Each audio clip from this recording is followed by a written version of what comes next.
আজকের এই মঞ্চ তোমার আশাতে ডেফিনেটলি কোনো একটা সাহস, একটা শান্তি পেলাম।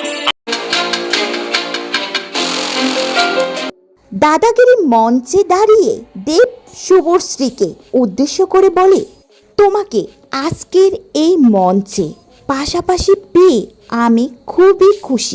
আর সবকিছুরই মোটামুটি প্রথমের সাক্ষী আমি।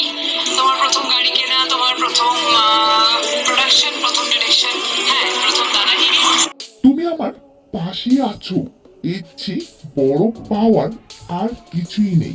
আজকের এই মঞ্চে তোমার আশাতে ডেফিনেটলি কোনো একটা সাহস, একটা শান্তি ফিল করলাম। থ্যাংক ইউ সো মাচ তোমাকে। অন্যদিকে দেবের মুখে এমন কথা শুনে খুশিতে আত্মহারা হয়ে গেলে শুভশ্রী। সে খানিকটা নীরব থেকে বলল, রুক্মিণী নয়, তোমার যে শুরু থেকে প্রথম আমি ছিলাম।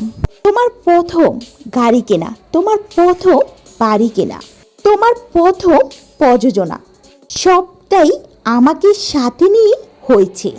তাই তোমার এবার দাদাগিরিও আমাকে সাথে নিয়ে শুরু হলো। দাদাগিরির মঞ্চে দেব ও শুভশ্রীর এই মুহূর্তটি ছিল সব থেকে বিশেষ।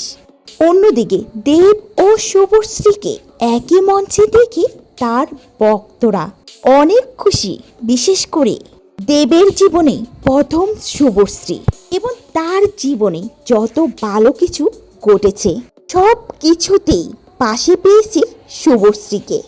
এই কথাগুলো শুনে হতবাক সবাই। অভিমান ভেঙে তারা যে আবার একসঙ্গে হয়েছে তারই প্রমাণ যেন মিলল এই দাদাগিরি মঞ্চে। এমনকি দাদাগিরির মঞ্চে দেব ও শুভশ্রীকে একসঙ্গে নাচতেও দেখা গিয়েছে। তো ভিউয়ার্স, আজকের দাদাগিরিতে দেব ও শুভশ্রীকে একসঙ্গে দেখি কেমন লাগলো অবশ্যই কমেন্ট করে জানাতে ভুলবেন না।